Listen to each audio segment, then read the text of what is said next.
Magandang umaga po sa lahat, mga kaibigan. Dito na po to sa Maawit 66, awit ng pagpupuri at papasalamat. Isang awit na kinata para sa punong mag-aawit. Isang maganda, mapagpala, mapagbiyaya at makadiyos po ng umaga sa bawat isa. Ang pagpapala ng ating Panginoon ay sumasa atin lahat. Mga kaibigan, aking kong babasahin ang sa Verse 1. Sumigaw sa galak ang manilalang. Puri nawa ang Diyos sa pagbasa ng kanyang salita tayo manalangin. Panginoon, maraming salamat po sa iyong mga pagpapala sa bawat isa sa amin. Sa iyo lamang ang kapurihan kalwatayan, O Lord, sa pangalan ni Jesus na aming Panginoon tagapagligtas. Lahat po magsabi ng Amen and Amen. Dito mga kaibigan sa 1, sumigaw sa galak ang manilalang. No, sa mga kaibigan, pag tayo ay nag-praise and worship, sumisigaw tayo sa galak, no? Kung tayo ay nanalo o kaya nagtagumpay sa anumang larangan na ating kinalalagyan, tayo ay sumisigaw sa galak, no? So pag tayo ay sa ating Panginoon, ang kagalakan ay ating makakamtan, no? So dito sa verse 2, at purihin ang Diyos na may kagalakan, wagas na papuri sa Kanya ibigay. Awitan siya't luwalatiin siya. No? So, mga kaibigan, no? Kaya palagi po sinasabi ng lingkod na sa ating pagising sa umaga pa lang ay tayo na iawit ng papuri, papasalamat at pagsamba sa ating Panginoon. So iba talaga mga kaibigan pag sa umaga pa lang tayo na po ay sumisigaw sa galak, tayo po ay aawit ng papasalamat, awit na papuri at awit na pagsamba, no? Pag diyan ay ating ginawa, no? Napakasaya natin ng kagalakan ay sa atin habang ating ginagawa ang mapapuri sa ating Panginoon. Napakaganda mga kaibigan pag tayo ay sa presensya ng ating Panginoon. So iba talaga, no?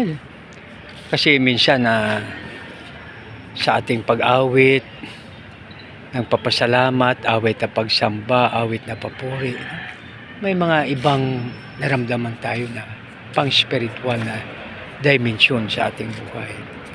So dito sa mga kaibigan, sa verse 3, nakalagay po dito sa verse 3. Verse 3, ito ang sabihin sa Diyos lakila, ang magawa mo ay kahanga-hanga, yuyuko sa takot ang makaaway dahilan sa taglay mong kapangyarihan.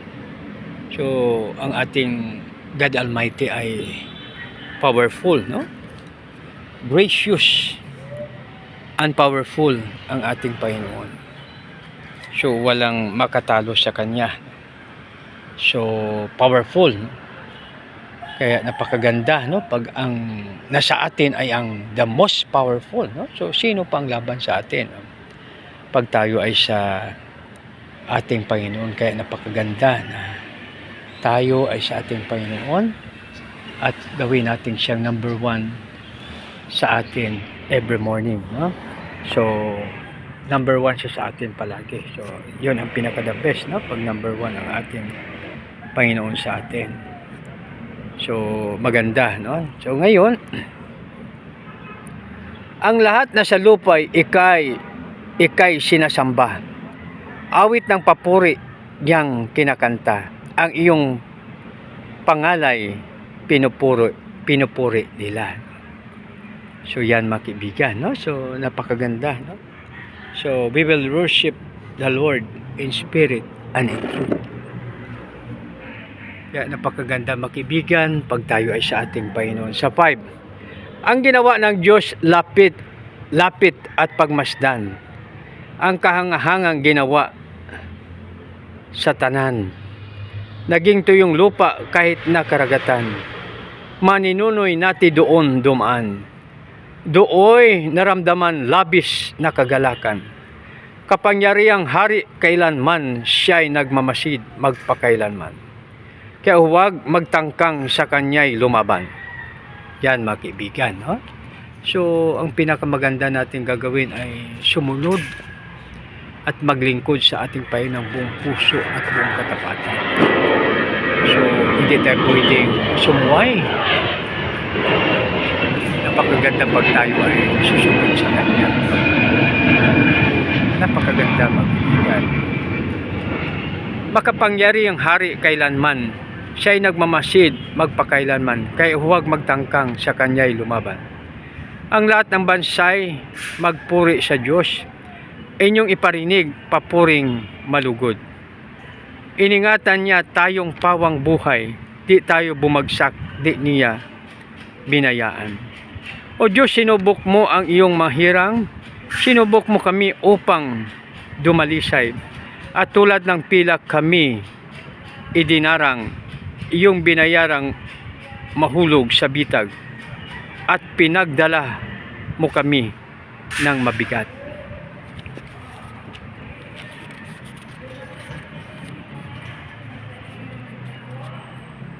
Next verse. Sa mga kaaway, pinaubaya, sinubok mo kami sa apoy at baha, bago mo'y dinala sa dakong payapa. Ako'y maghandog sa banal mong templo ng aking pangako na handog sa iyo. Pati pangako ko ng may suliranin ay ibigay ko sa iyo dadalhin. Natatanging handog ang ialay ko, susunuging tupa kambing sa katuro. Mababangong samyo, mahalimuyak nito. Lapit at makinig ang nagpaparangal sa Diyos, at sa inyo'y aking isisaysay ang kanyang ginawang mga kabutihan. Ako ay tumawag sa Diyos, ay magpuri, kanyang karangalan aking sinasabi. Kung sa kasalanan ako'y magpatuloy, di sana ako dininig ng aking Panginoon. Ngunit tunay kong dininig ng Diyos sa aking dalangin, ako ay sinagot. Purihin ang Diyos, siya'y papurihan, pagkat ang daing ko'y kanyang pinakinggan, at ang pag-ibig niya sa akin walang katapusan. So dito mga kaibigan, no? Ito yung sa last verse mga kaibigan, sa verse 20. So dito sa verse 20, purihin ang Diyos, siya'y papurihan, pagkat ang daing ko'y kanyang pinakinggan. Mga kaibigan, dito po sa tagpong ito, no? So, lahat na source, kung ano man mayroon tayo, dahil dyan sa biyaya ng ating Panginoon. Ibig sabihin, siya ang source ng lahat ng bagay. Siya ang source ng lahat ng bagay, mga kaibigan, kaya marapat natin siyang pasalamatan. No? Maliban siya na source lahat ng bagay, siyang ating gabay at patnubay. Siyang ating proteksyon, no?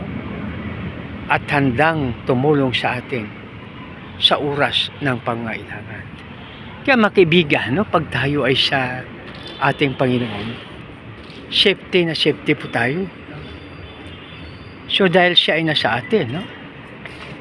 Kaya wala tayong problema pag tayo ay sa ating Panginoon. Kung mayroon man, ang kanyang saklolo ay nandyan.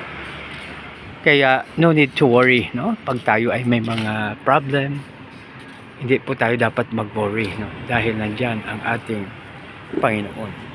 So dito, aking ulitin, purihin ang Diyos, siya'y papurihan, pagkat ang daing ko'y kanyang pinakinggan, at ang pag-ibig niya sa akin walang katapusan, no? So alalahanin po natin mga kaibigan na God answers prayer. Talagang sinasagot ni Lord ang ating panalangin. Kaya huwag tayo dapat mag-worry anuman, dahil mayroong tayong Diyos na pwedeng lapitan, no? Siya ang tutulong sa atin, siya po ang gagabay sa atin. At ang pag-ibig niya sa akin walang hanggan. No? So, ang love ni Lord sa atin ay walang hanggan. No? Biro mo lang yung itong hangin, no? Yung oxygen na inaano natin, na galing dito sa mga halaman. No?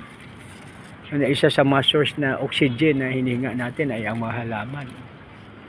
Kaya, ingatan po natin ang nature, mga kaibigan, dahil sa magitan ng nature, yan ay gi-create ni Lord bago pa tayo lalangin para makatulong po sa atin, para mamuhay tayo ng masaya at kaaya-aya sa Kanya. No? Kaya huwag tayong mag-worry kung ano man, dahil love na love tayo ng ating Panginoon.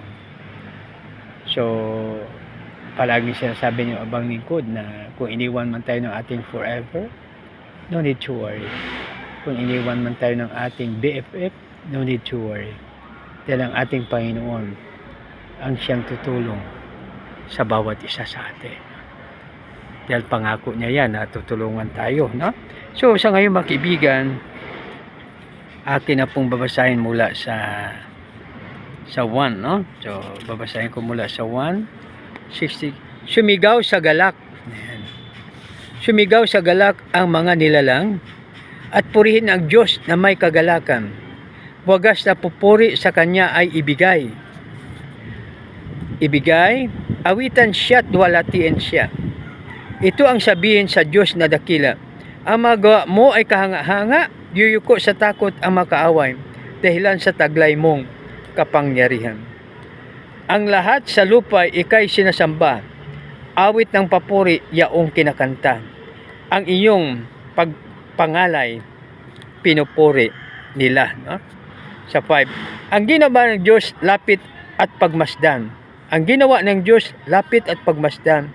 Ang kahangang ginawa sa tanan. Ginawa sa tanan, no? Naging tuyong lupa kahit sa karagatan. Ang ninuno natin doon dumaan. Dooy naramdaman labis na kagalakan, makapangyaring hari kailanman. Siya'y nagmamasid, magpakailanman. Siya'y huwag pagtangkang sa Kanya'y lumaban. Ang lahat ng bansay magpuri sa Diyos, inyong iparinig, papuring malugod. Iningatan niya tayong pawang buhay, di tayo bumagsak, di niya binayaan. O Diyos, sinubok mo ang iyong mahirang, sinubok mo kami upang dumalisay. Tulad ng pilak kami, idinarang. Iyong Kanyang mahulog sa bitag ay pinagdala mo kami ng mabigat.